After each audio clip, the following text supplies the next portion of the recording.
Assalamualaikum and hi everyone. We are from the last group would like to present the topic of legal regulations on halal cosmetic. So here is the list of the presenters.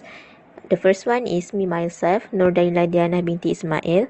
Second is Nur Syaukina Zulaikha binti Cik Sufian.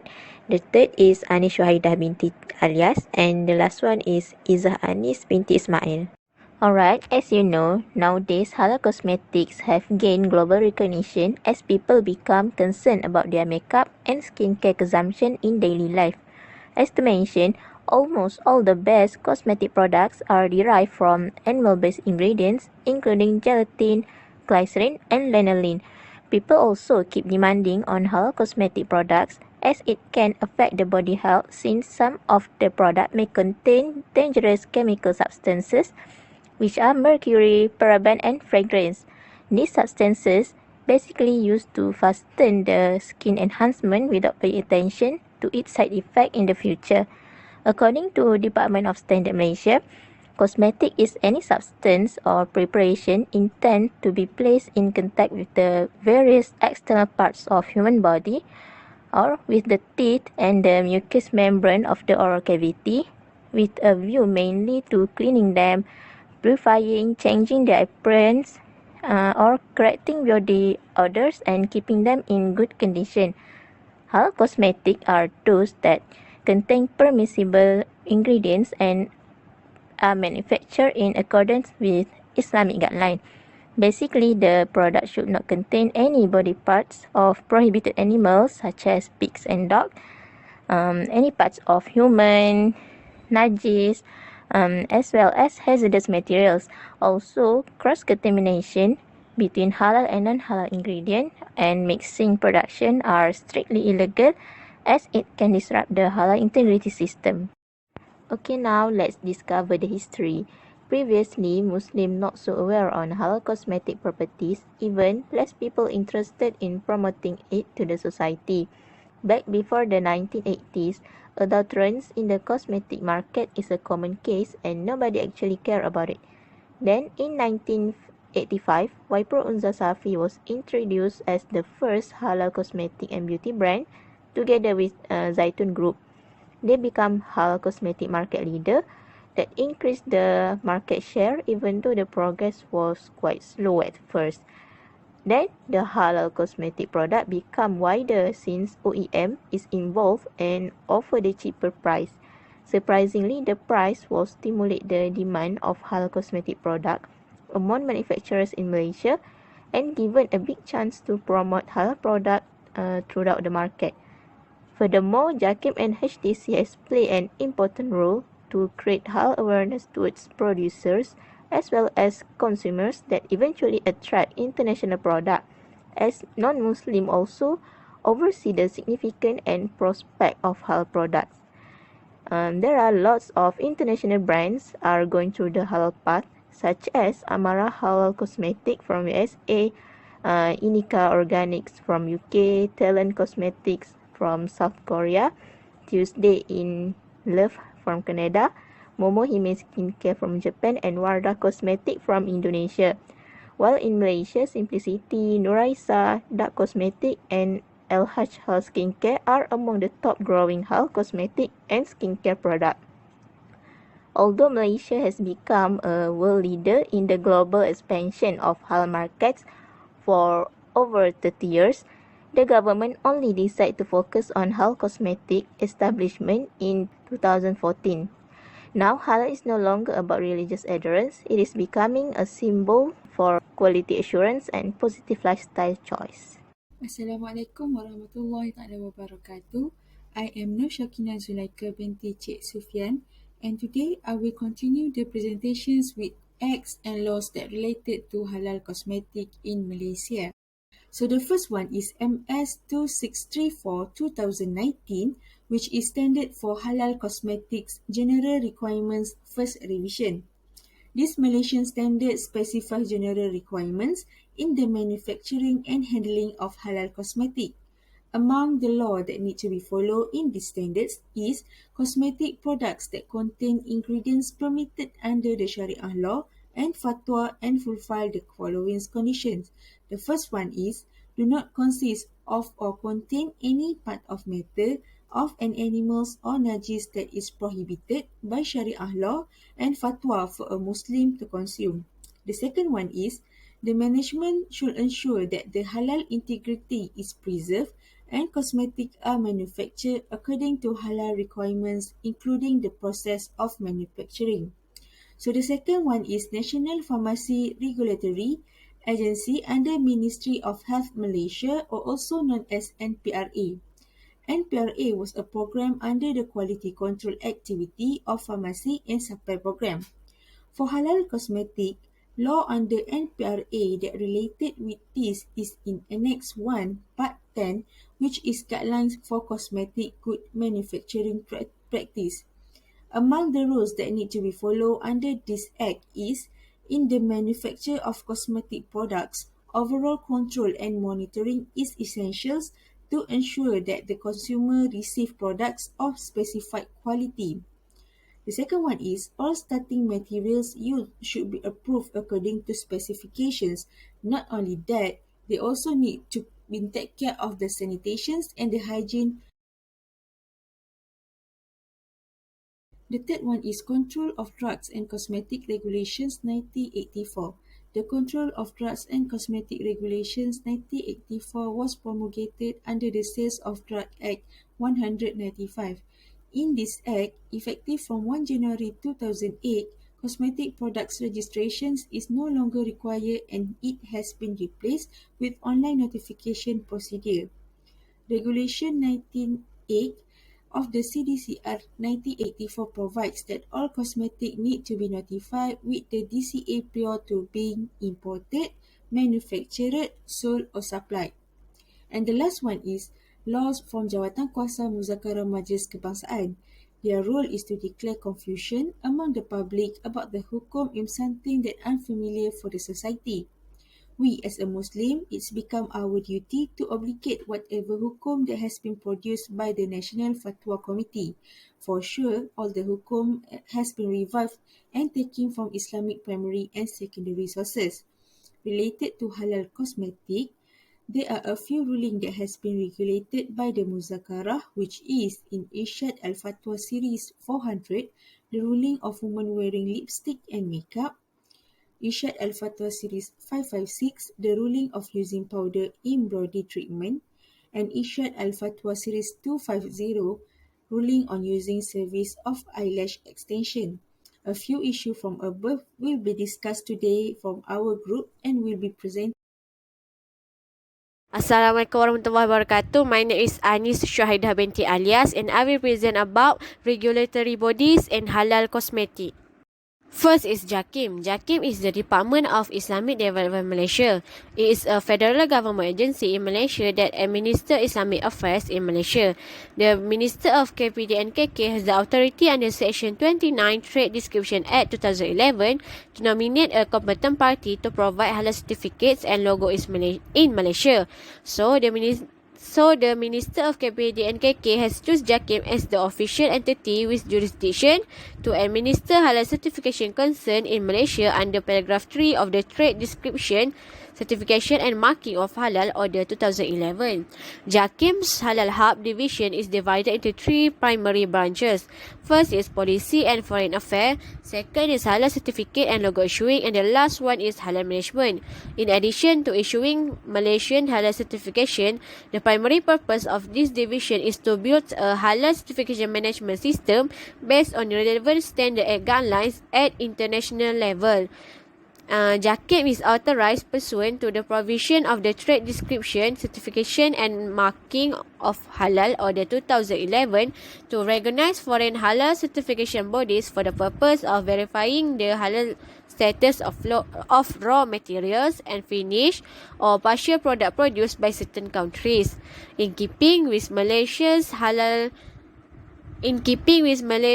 development of halal cosmetic, the use of halal logos on cosmetic items is permissible on condition that the product is certified halal by JAKIM. Next is the National Pharmaceutical Regulatory Agency, or known as NPRA.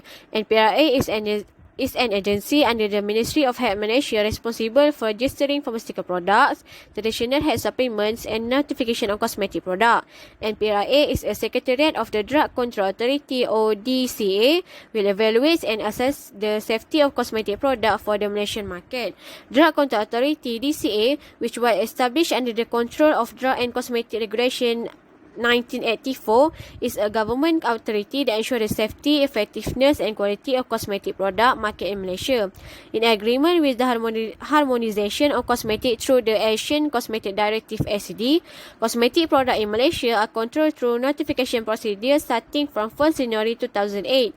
The Cosmetic Notification Holder (CNH) is required to comply with all the requirements stated in NPRA guidelines and to make a declaration upon notification to the Director of Pharmaceutical Service through NPRA. The objective of NPRA is to ensure that the products ingredients approved for the local market are safe, effective and of good quality. Next is the Ministry of Health. MOH is one of the many government agencies that cooperate with JAKIM in local and foreign halal certification matters. Ministry of Health is responsible for all the health issue of the country. It holds the highest authority in terms of laws, policies and guidelines related to public health. The Ministry of Health Malaysia always strives to ensure all pharmaceutical, healthcare and cosmetic products in the market are of good quality, safe, efficacious and regulated according to related laws. Throughout the years, MOH formulates policy to ensure the citizens' health and safety is always prioritized.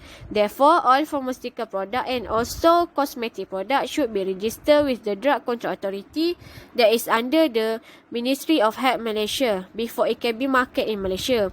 One of the MOH objective is to implement product registration or cosmetic notification scheme through the technical data evaluation, laboratory analysis as well as studies and information received from international agencies.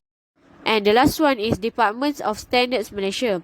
The Departments of Standards Malaysia is a national standard and accreditation body. The main function of DSM is to stimulate and promote standards and accreditation as a means to develop the national economy, promote efficiency and industrial development, beneficial to public health and safety, protect consumers, facilitate domestic and international trade, and extend international cooperation in relation to standards and standardization. JAKIM collaborates with the Department of Standard Malaysia, which is responsible for developing standard for halal cosmetic, that is MS 2634-2019 Halal Cosmetic General Requirements.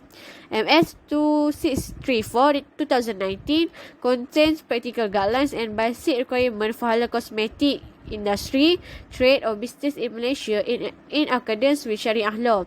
MS 2634-2019 certificate for the manufacturer of cosmetic products should comply with the requirements stipulated in the standard in manufacturing and handling of halal cosmetic products. That's all from me. Thank you. Assalamualaikum warahmatullahi wabarakatuh. My name is Iza Anis binti Ismail and I will be present about the issue of cosmetic in Malaysia. Majority of the cosmetic manufacturers in various countries are being monopolized by non-Muslim manufacturers. For example, in Malaysia, 60% of halal product manufacturers are from non-Muslim owners. Due to this matter, it has posed serious challenges and raised several concerns about the issue of halal ingredient in halal cosmetic product because it has been manufactured by the majority of non-Muslim companies. Furthermore, several issues regarding cosmetic in Malaysia will be discussed below, which are the issue of powder embroidery treatment, BB glow, and the issue of toxic cosmetic product in the market. The first issue that will be discussed is the issue of powder embroidery treatment or BB glow. In 2018, powder embroidery treatment had been introduced in Malaysia after it went popular in Korea. The procedure was also known as BB face glow or water shine BB glow. The powder embroidery gives an effect to the consumer as a semi-permanent skin treatment that gave customer quick benefit that make them look like constantly wearing foundation.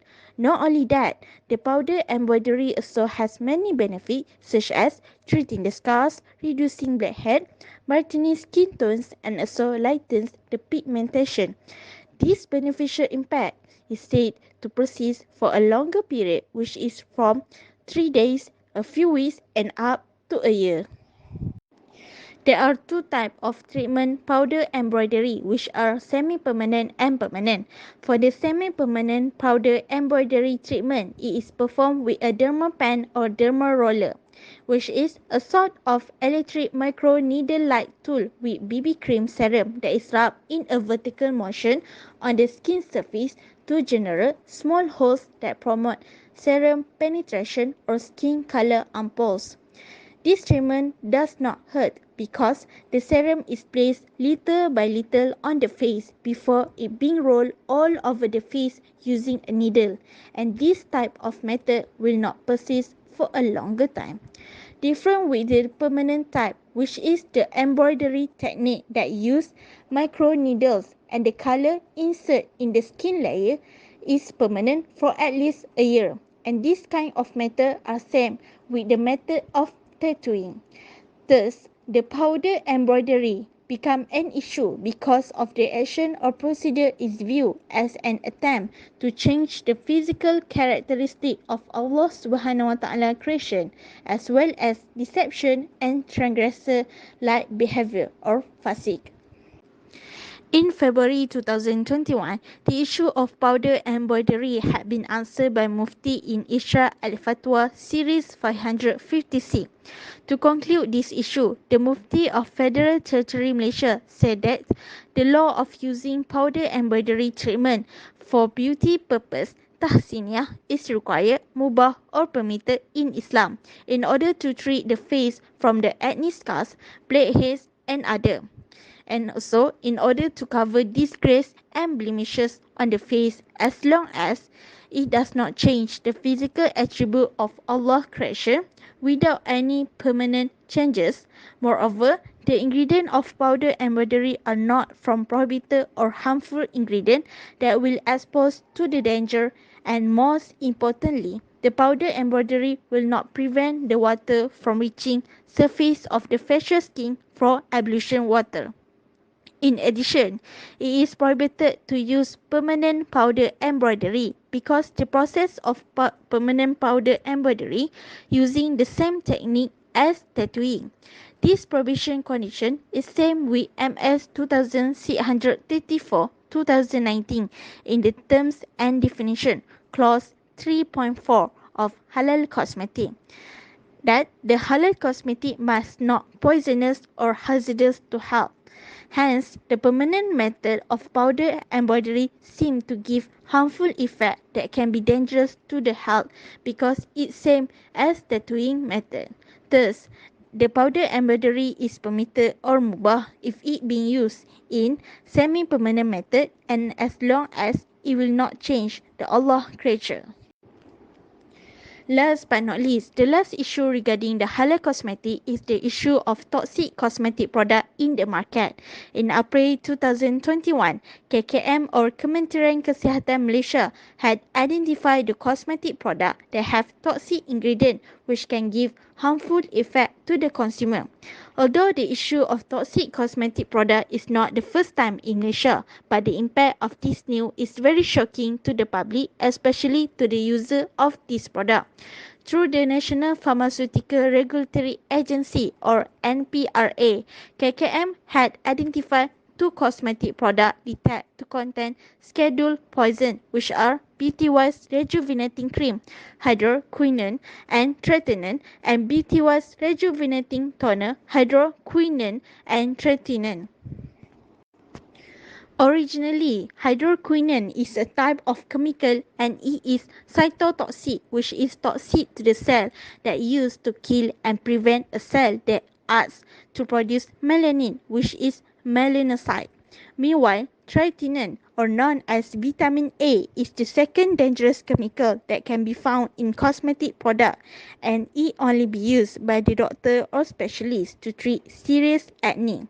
The ingredient of hydroquinone and tretinoin that make the product become harmful to the consumer because without the supervision of a health professional, it can cause a variety of side effects such as the redness of the skin becomes sensitive and can make the skin become swollen. Due to its harmful effect, the sale and distribution of this cosmetic product violates Control of Drugs and Cosmetic Regulation 1984. The person that involved in these offences, which is by selling or producing this product, will be punished. To the individuals who commit an offences under this regulation, they may be liable to a fine not exceeding 25,000 ringgit or imprisonment not exceeding 3 years or both for the first offences. For the subsequent offences, they can also be fined not more than 50,000 ringgit or jail not more than 5 years or both. And for the companies that involve, they can be fined up to 50,000 ringgit for the first offences and fined up to 100,000 ringgit for the subsequent offences. So, as a consumer, we must be alert with this dangerous ingredient before buying, and for the manufacturer side, they must learn about the impact of one ingredient of the product and not only think about the profit only. Assalamualaikum warahmatullahi taala wabarakatuh. My name is Nur Shokina Zulaika binti Cik Sufian, and I will continue with the conclusion. So, as what my friends has presented, we can see that this sector is still new and need a lot of more improvement and awareness towards the public. We are aware that everyone are trying their best to expand this sector to international stage and make it as a new contributor to our economy. Back to the basic, for Muslim, consuming halal product is not an option but an obligation. It's all about the particularly nutrition, hygiene, healthiness and wholesomeness, just like we are encouraged in Islam to consume food that is not only halal but also tayyib, which means good and pure. There are some studies that say women would end up eating their own lipstick, which may consist of the ingredients for the Muslim users, since the ingredients compositions in lipstick are usually contains fatty acid, gelatins, and as well alcohol or animal extract, which these ingredients are including in shubha status since we did not know how they slaughter the animal. Day by day, the cosmetic manufacturers are realizing that this sector are getting attentions among both Muslim and non-Muslim regarding halal cosmetic. Although different consumers have different belief about the product, but their buying intention is still the same, which is they're looking forward for products that are trusted and safe for their long term of consumptions. No one want to buy a product that have effect for their health. With the insertions of JAKIM and HDC to spearhead halal productions in Malaysia, the awareness of halal has increased significantly among the industry player and consumer at large. International companies like Colgate, Procter and Gamble, and Unilever are started to manipulate this halal sector in cosmetic and personal care. And also, at the same time, this company have influenced other global market to follow suit. Since this sector is still new in our market, there are a few steps on how to determine whether the product is halal or not. For sure, the first thing that we need to know is, first, the ingredient used do not contain dogs and pigs. Second, when using material from animals, such as collagen from cow fat, the process of death animal had been carried out by Islamic procedure, the same as when we slaughter animals with a sharp knife and chant the name of Allah Subhanahu Wa Taala. If not, the animal will considered as haram, and we as a Muslim cannot consume any product from the animals. The third one is cosmetics are not made of animals that have teeth fangs. The next step on how to determine whether the product is halal or not is cosmetics do not contain alcohol, cosmetics are not made from animals that have claws, and the last one, cosmetics are not made of animal blood and placenta. Or even when someone using from the human placenta, it will still considered as impure, and the status of the products are in shubha whether it is halal or haram for us as a Muslim to consume it. As Muslim women who wants to remain and look beautiful, they are still careful to be exposed to the impurity they believe, especially when using cosmetic products that have unclear halal status, as it can invalidate our worship. So if you found something that you are still not sure about the halal status of the product, it is better for you to leave the product and choose whatever is halal and have certified from our authority that the product is halal, which is Jakim. And that's all for today from our group. Thank you for your time and thank you to lend your ears for our group.